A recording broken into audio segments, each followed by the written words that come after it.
आश्रय अत्यंत दुर्लभ आहे. किती दुर्लभ आहे. बरं व्याघ्र सिंहाचे दूध जोडे चंद्रामृत हाता चढे परी हरी प्रियाची भेटे ना तुडे हे दुर्लभ भाग्य गाडे मनुष्या. व्याघ्र सिंहाचे दूध जोडे. कदाचित वाघाचं दूध आणता येईल. आणता येईल का नाही.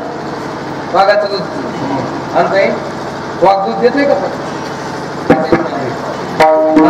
मग तुम्ही हो कसं म्हणाले. लक्ष देऊ नाही का. वाघाचं दूध नाही वाघिणीचं दूध. वाघिणीचं दूध आणता येईल. आणता येईल. बरं वाघिणीचं दूध आणणारा सुद्धा कोण पाहिजे. वाघच पाहिजे. आता केलं तुमच्या माझ्यासारख्या शिळपट माणसाचं काम नाही ते.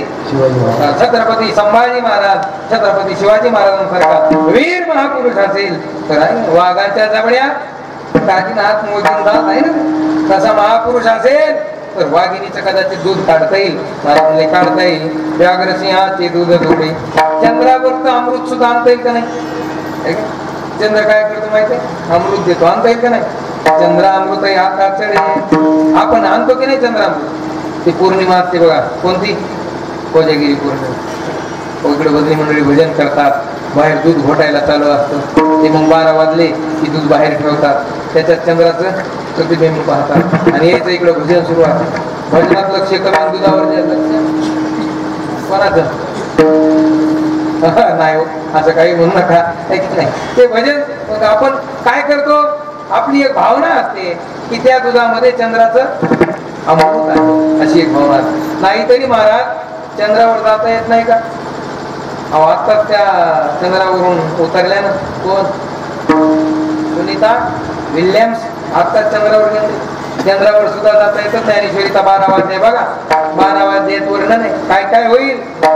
अभ्यासानं चंद्र एके गती अंतराळे वा अभ्यासाची निबळे एके गती अंतराळे व्याघ्र सर्प प्रांजळे केले के विठ्ठल विठ्ठल. अभ्यासानं चंद्रावर सुद्धा जात. विषकी आहारी पडे समुद्री पाय वाट जोडे एक वाघ ब्रह्म थोकडे अभ्यासे केले. ज्ञानोबा म्हणले फार गोड आहे. त्या अभ्यासानं चंद्रावर सुद्धा जाता येईल. म्हणजे तिथलं अमृत सुद्धा आणता येईल. चंद्रामृत हातात चढे. त्या सगळ्या गोष्टी घडतील पण हरिप्रियाची भेट ना तुडे. पण संतांची भेट होणार नाही. आता बरंच बोलता येईल. काय काय होईल. एका हिंदी संतांनी फार गोड वर्णन केलंय. तात मिले कुणी मात मिले सुत भ्रात मिले युवती सुखदाई राज मिले गजबाज मिले सब साज मिले मनवांचित पाई लोक मिले सुर लोक मिले विधि लोक मिले वैकुंठ जाई सुंदर और मिले सब कुछ संत समागम दुर्लभ भाई. तात मिले कुणी मात मिले. गेलेला बाप पुन्हा मिळेल. गेलेली माय पुन्हा मिळेल. सुत भ्रात मिळे. गेलेला पुत्र गेलेला भाऊ पुन्हा मिळेल. मन वंचित पायी लोक गेलेली सत्ता पुन्हा मिळेल. गेलेलं धन पुन्हा मिळेल. गेलेलं तारुण्य पुन्हा मिळेल. हे सगळं गेलेलं पुन्हा मिळेल पण संत संगती मिळणार नाही. आता तुम्ही म्हणाल काही कसं बोलता महाराज. मायबाप एकदा गेली की मिळतात का. एकदा काळाच्या पडद्याआड मायबाप गेले की किती धर्मान पासून माणूस असू द्या पण मायबाप पुन्हा मिळत नाहीत. चला बरं मिळतच नाहीत का. मिळतच नाहीत का. अहो गेलेली माय पुन्हा मिळवली नाही का. बापानं सांगितलं तुझ्या आईनं माझी अवज्ञा केली आहे. विचार कसला करतोस. उडव मुडका आईचं. परशुराम होते पित्याची आज्ञा प्रमाण मानले. हातात परशु घेतला आणि आईचं मुंडक उडवलं. आईचं मुंडकं उडवलं. वडील प्रसन्न झाले. परशुरामा आणि एकदा आज्ञा दिली विचारच केला नाहीस. आईचं मुंडकं उडवलंस. मी प्रसन्न आहे तुझ्यावरती. माग काय मागायचं. बाबा जे मागाल ते द्याल. नक्की तुम्ही जे मागाल ते मी देतो. जमदाग्नी होती वडील पण परशुराम पुन्हा रडू लागले. माझ्यासारखा मातृहत्यारा मीच आहे. मी माझी आई मारली. दादा बाबा तुम्ही माझ्यावर खरंच प्रसन्न असाल तर द्यायचंच असेल तर एक द्या. काय करा. माझी आई जिवंत करा. माझे बंधूही मारले होते त्यांनी. त्यांना काय करा जिवंत करा. पिता जमदाग्नी होते अधिकार महाराज. गेलेली माय मिळाली का नाही. मिळाली. तात मिले कुणी मात मिले सुत भ्रात मिले. गेलेले मुलं भगवान कृष्ण कन्हैया भागवत कथा तुम्ही ऐकता आज कथेची सांगत आहे. त्या कृष्ण कन्हैयानं आपल्या गुरुचे मेलेले मुलं बरं आणून दिले का नाही? आणून दिले. तर स्वतःचे भाऊ सुद्धा ते 6 गेले होते ना, ते सुद्धा त्यांचे सुद्धा दर्शन करून दिलं. बरं आणले नाही पण दर्शन करून दिलं. गुरुचे पुत्र मेलेले परत आणून दिले. मग मिळतात की नाही? त्यांची कृपा झाली. हे सगळं मिळेल. चला ते सगळं मिळेल. गेलेली सत्ता पुन्हा मिळेल. गेलेलं तारुण्य पुन्हा मिळेल. भागवतातच वर्णन आहे. एका राजाचं तारुण्य गेलं, पोरानं तारुण्य दिलं बापाला. चला येते विस्तार करायचा नाही, आपल्याला वेळ नाही. ते सगळं पुन्हा मिळेल. पण काय मिळणार नाही? संत समागम दुर्लभ भाई सुतदारारु लक्ष्मी पापी गरबी होय. संत समागम हरिकथा तुलसी दुर्लभ दोय. 2 गोष्टी पुन्हा दुर्लभ सांगितल्या. नंबर 1 हरिकथा दुर्लभ आहे. नंबर 2 संत संगती दुर्लभ आहे. म्हणून तो कोवार आहे अभंगाच्या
अभंगामध्ये संत संगतीची मागणी करतात. ते संत जीवन कसं आहे? अमृताची फळे अमृताची वेली तेच पुढे चाली बिदाची अनाईसी अंता संग दे नारायणा बोलावा वचना दयाची. अशा संतांचीच संगती मला दे. अशा संतांची म्हणजे कायच्या? त्याच्या अमृताची फळे ज्यांचं जीवन अमृतमय अमृताच्या वेलीप्रमाणे आहे. वेली कशाची आहे? अमृताची. मग त्याचं बीज सुद्धा कशाचं आहे? अमृताचं आहे.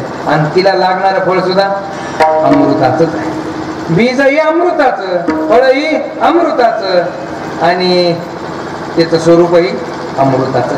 त्याचं बीज जे असतं बीज बोय बघून का तो आम का असे होय. एकदा बाबळीचं झाड लावलं आणि 6 महिने त्याला पाणी घालून. लोक म्हणले वा झाडी लावा झाडी जगवा, फार झाडाची सेवा चालू आहे. कस काय? ते म्हणले 6 महिन्यानं याला आंबे लागणार लागतील का नाही? बरं वर्षभर पाणी घालून बी नाही. अहो बाबळीच्या झाडाला किती दिवस पाणी घाला, आंबे लागतील? नाही लागणार. याच जसं गोमट्या बीजाची फळेही गोमटी, ज्याचं जे बीज आहे फळ सुद्धा तेच लागतं. विठ्ठला विठ्ठला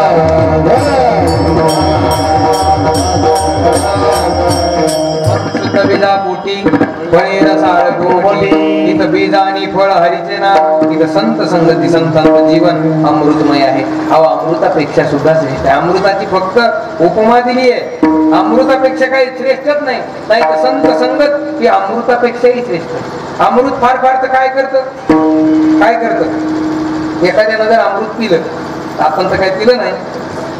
आता आपण कशाला अमृत म्हणतो ते तो भाग वेगळा. कलियुगातले माणसं कशाला अमृत म्हणतात नाही, कशाला तितक्याला नको आपल्याला जायचं. काही माणसं चहाला सुद्धा अमृत म्हणतात. ते बघा वारीच्या वाट्यानं बरेच असतात ते चहाचे स्टॉल, मग त्याला नाव दिलेलं अमृततुल्य चहा. तर खरं सांगा अमृततुल्य असेल कधी? अमृताची बरोबरी तरी येईल का? पण त्याला नाव दिलं जातं अमृततुल्य. आमचे वारकरी म्हणतात चला चला अमृततुल्य घेऊ म्हणतात बरं का. ते अमृततुल्य नाही, त्याची बरोबरी येत नाही ऐका. आणि त्यात अमृतही संत संगतीची बरोबरी कधी करू शकत नाही. अमृत फार फाडतं जीवाला, अमर नाही करत अमृत. जीवाला फक्त आयुष्य वाढवत, काय करत दीर्घजीवी करत. त्याचं मरण फार फाडतं, पुढं ढकलत, पण ते अमर नाही करत. ज्ञानेश्वरीच्या 9व्या अध्यायात ते अमृत पिल्यावर माणूस स्वर्गाला जाईल किंवा अमर होईल, पण तो कुठपर्यंत? एकम भुक्त्वा स्वर्गलोकम विषादम क्षीणे पुण्ये मर्त्यलोकम विशन्ति एवं त्रयी धर्म मनुप्रपन्ना गतागतम काम कामाद बनते. जव पुण्याची पाऊटी सरे सवेची इंद्रपणाची उटी उतरे आणि येऊ लागती माघारे मृत्यू लोका. त्याचं पुण्य संपलं येऊ तुका म्हणे जाती पुण्यक्षे अधोगती. असं अमृताचं असं. पण संत ते संतांकडे जे अमृत आहे ते कोणतं आहे? संतांच्या वाणीच्या द्वारे बाहेर पडणार शब्दामृत. ते अमर करतं माणसं. आधी मुखा वाटे अमृत वचने. संतांच्या मुखातून बाहेर पडणारे शब्द म्हणजे काय? प्रत्यक्ष अमृताचे वचन आहे.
अमृताची वाणी देह देवाचे कारणी. संतांच्या वाणीच्या द्वारे बाहेर पडणारे शब्द कसे आहेत? अमृतमय आहेत. आणि त्या शब्दाचा परिणाम झाला की ते शब्द काय करतात ना? संतांच्या वचने वारी जन्म दुःख मिष्टान्न ते भूक निवारण. संतांच्या वचनाचा परिणाम त्याच्या जीवनात झाला. त्याच्या जीवनातलं जन्म मरणाचं दुःख संपलं. म्हणजे खरं जन्म मरण घालवतात ते संतांचे वचन असतात आणि ते खरे अमृत रूप असतात. म्हणून अमृताची फळे. संतांचं शरीरही अमृताचं आहे. संतांच्या वाणीतून बाहेर पडणारे शब्दही अमृताचे आहेत. संतांचं वाङ्मय सुद्धा अमृताचंच आहे. आणि संतांचा देह सुद्धा अमृतमय येतो बरं का. ज्ञानोबाने एक फार गुरु खर्च केली किंवा ज्ञान. आता षष्टी झाली, काल परवा षष्टीचा उत्सव झाला. त्या षष्टीच्या ज्या नाथ महाराजांचा उत्सव षष्टीचा झाला त्या नाथ महाराजांच्या जीवनात एक अद्भुत प्रसंग झाला. नाथ महाराजांच्या स्वप्नात माऊली आली. समाधीनंतर समाधी घेतली ज्ञानोबारायांनी, पण काही कालावधीनंतर नाथ महाराजांच्या स्वप्नात ज्ञानोबाराय आले आणि काय म्हणले? अजान वृक्षाची मुळी कंठासी लागली येऊन आळंदीसी काढी बेगी. नाथ बाबा आळंदीला या. माझ्या मी समाधीस्थ आहे, पण अजान वृक्षाची मुळी माझ्या कंठाला लागली आणि तिचा मला त्रास होता. त्याच्यातून बरेच काही कार्य मौलींना करायचे. नाथ महाराजांना स्वप्न पडलं. नाथ महाराज आळंदीला आले. ऐका, पहिल्यांदा ज्ञानोबारायांच्या समाधीनंतर त्या समाधीच्या विवरात प्रवेश कोणत्या साधूने केला असेल तर त्या साधूचं नाव आहे एकनाथ महाराज. नाथ महाराज आळंदीला आहे. सर्वांना वाटलं आता नाथ महाराज समाधीत प्रवेश करणार, ज्ञानोबरांच्या कंठाला लागलेली मुळे काढणार नाही का बरं का. मग त्यांना ते ज्ञानेश्वरी शुद्ध प्रतिशुद्ध करायची होती, तो इथेही कारण आहे. पण ज्ञानोबराय नाथ महाराजांनी त्यांना ज्ञानोबरांच्या समाधीची शिळा बाजूला काढली आणि त्या समाधीच्या विवरात प्रवेश करणार. उठविला नंदी शिवाचा ढवळा, उघडिली शिळा विवराची. ते मग ती शिळा बाजूला सारून नाथ महाराजांनी मध्ये प्रवेश केला. पण नाथ महाराजांना जे ज्ञानोबरांचं दर्शन झालं ते अद्भुत आहे, ते दिव्य आहे. नाथ महाराजांनी ज्ञानोबरांकडे पाहिलं, अष्ट सात्विक भाव रोमांच उभे राहिले, सात्विक भाव दाटून आले. नाथ महाराजांच्या आठवड्यातून अश्रुधारा वाहू लागल्या. ज्ञानेश्वरी बाहेर घेऊन आले, कंठाची मुळी बाजूला काढली. पण कोणीतरी विचारलं, बाबा समाधीत पहिला प्रवेश करणारे संत तुम्ही आहात, सांगा ना तुम्ही हात प्रवेश केला, आता आमच्या माऊलींचं शरीर मध्ये कसे दिसले? आजपर्यंत माझ्या 22 वर्षाच्या माऊलींनी समाधी घेतली, जाताना आम्ही त्यांचं शरीर पाहिलं होतं, आता मध्ये गेल्यानंतर तुम्हाला त्यांचं शरीर कसं दिसलं? त्याचं उत्तर नाथ महाराजांनी दिलं. समाधी सन ज्ञानदेवाप्रमाणे निवृत्ती देवी ज्ञान समाधी संजीवन हरिपाठ. पण जे प्रश्न विचारला, सांगा तुम्हाला माऊलींचा देह कसा दिसला, त्याचं उत्तर नाथ महाराजांनी दिलं. दिव्य तेज पुंज मदनाचा पुतळा, परब्रह्म केवळ दिसतसे. प्रवेश केला, मला ज्ञानोबरांचं शरीर कसं दिसलं? दिव्य तेजपुंज, दिव्य दिसलं, तेजपुंज दिसलं, अमृतमय दिसलं, परब्रह्म स्वरूप दिसलं. म्हणून माऊलीचं शरीर परब्रह्म रूप आहे. कसं आहे? नाना कनक चंपकाचा कळा, काय नाना सासिन्नला मळा कोळिकेचा. कसा आहे? यम लब्ध्वा पुमान सिद्धो भवति, अमृतो भवति, तृप्तो भवति. ते शरीर कसं दिसलं? अमृतमय दिसलं, परब्रह्म रूप दिसलं. म्हणून संतांचं शरीर कसं आहे? अमृताची फळे, अमृताची वेली. जसं आहे ना, हेची पुढे चाली बीजाची, त्या अमृताच्या वेलीचं बीजही अमृताचं आहे, तिचं वेली सुद्धा अमृताची आहे आणि पुढे तिला येणारं फळ सुद्धा अमृताचं आहे. असंच संत जीवन असल्यामुळे ऐशियांचा संग दे नारायणा, ओलावा वचना दयाच्या. त्यांच्या वाणी भक्तीचा प्रेमाचा ओलावा आहे. अशा संतांची संगती आम्हाला द्या. संत संगती का द्या? कारण आहे का, उत्तम सेवन शीतळ कंठासी, पुष्टकांती तैसी दिसेवरी. आपण उत्तम आहार घेतला की कंठाला शीतळ होतो. बघा, शरीर आहारावर दिसतो बरं. कसा आहार घेतो? सात्विक आहार खाल्ला की शरीर सात्विक दिसतं. राजस आहार घेतला की शरीर राजस दिसतं. तामस आहार घेतला की शरीर, भगवद्गीतेत 3 प्रकारचा आहार सांगितला. आहार तामस प्रिय, आहार राजस श्रेष्ठ. 3 प्रकारचा आहार आहे. उच्छिष्टमपि चामेत्यम भोजनम तामस प्रियम, ज्ञात यामंगतरसम कृतिपरिंशितं चेत उच्छिष्टमपि चामेत्यम भोजनम तामस प्रियम. हे तामस आहार आहे. पण आपण जो आहार घेतो, जैसा खाओगे अन्न वैसा होवेगा मन, तस्माद अन्नमयम मनः. सात्विक आहार घेतला की सात्विक दिसतात. माणसं म्हणतात तूप खाल्ल्यानं रूप येतं का? काही काय म्हणतात, पण तसं नाही. खरंच येतं बरं का रूप. हळूहळू हळू त्या रूपावर चकाकी चढते. येत नाही रूप जे असताना तसंच असतं, पण तुम्ही जसा आहार घ्याल तसं ते शरीर दिसत असतं. उत्तम आहार सेवन केला की तो कंठाला शीतळता देत असतो, शीतळता देतो. आणि राजस घेतला की शरीरालाही त्रास देतो, कंठालाही त्रास देतो. आणि बघा, उत्तम आहार घेतला की शरीर तुष्ट पुष्ट होतं, संतुष्ट होतं की नाही? तसं शरीराला आहार महत्वाचा आहे, तसं जीवनाला संगती महत्वाची आहे. मग ती संतांची पाहिजे. कशा? ऐसियांचा संग दे नारायणा, ओलावा वचना दयाच्या. ज्यांच्या वाणीत प्रेमाचा भक्तीचा ओलावा आहे अशा संतांची संगती दे. अशा संतांची दे म्हणजे कशा संतांची? इकडं तिकडं बघायचंच नाही, देवाकडे उभा राहायचं देवाच्या समोर आणि देवा आम्हाला संतांची संगती दे. कशा म्हटलं की देवाला डायरेक्ट म्हणायचं वैकुंठवासी गुरुनाम गुरु नथुराम बाबा सारख्या संतांची संगती दे. बस कामच. कोणाचं नाव घे? वैकुंठवासी गुरुनाम गुरु मोतीराम महाराज, अशा संतांची संगती दे. वैकुंठवासी गुरुनाम गुरु मारुती महाराज, वैकुंठवासी गुरुनाम गुरु ब्रह्मवित्र रंगनाथ गुरुजी महाराज, ब्रह्म नथुराम बाबा केहाळकर, अशा संतांची संगती दे म्हणलं की जीवनाचं कल्याण झालं. विडोबा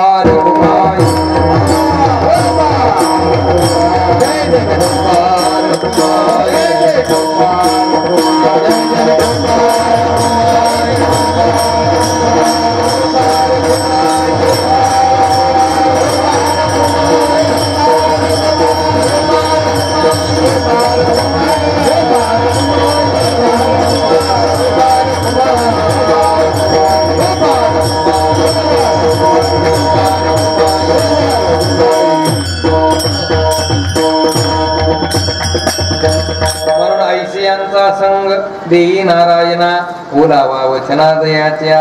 आणि अशा संतांची संगती आपल्या जीवनात मिळाली की काय होतं माहिती? चंदनाच्या संगतीत एखादं लाकूड गेलं इथे काय होतं? चंदनाच्या संगे झाडे देवमाखा. चंदनाच्या संगतीत गेलं की चंदने ते बोरी गेल्या. संताने सरका गेलो तैशा परी चंदने ते बोरी व्यापले. कितीतरी उदाहरण देते. चंदनाचे संगती खैरधा मोडे चंदन होती. चंदनाच्या संगतीत गेलेलं खैराचं झाड ते खैर राहत नाही. काय होतं? चंदन. असे बरेच खैरे बांधे संतांच्या संगतीत आले की ते काय झाले? अहो संत रूपच झाले. आपण सारी घे करीत तात्काळ नाही काळ वेळ तयाला घे. म्हणून बघा आता बरंच बोलता येईल आपल्याला. चंदनाच्या सानिध्यात गेलेले बाकीचे झाड चंदन रूप होतात. तुका म्हणे तैसे तुका म्हणे तैसे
तैसे होईजेत संगे वाचलागे अंगी चंदनाच्या ऐशियांचा संग दे नारायणा ओलावा वचना दयाच्या संता जशा चंदनाच्या संगतीत आलेले सामान्य झाड चंदन रूप होतात आणि त्यांचा अधिकार एवढा वाढतो की देवाच्या सुद्धा मस्तकावर ते चंदन ठेवलं जातं. कशाचा परिणाम?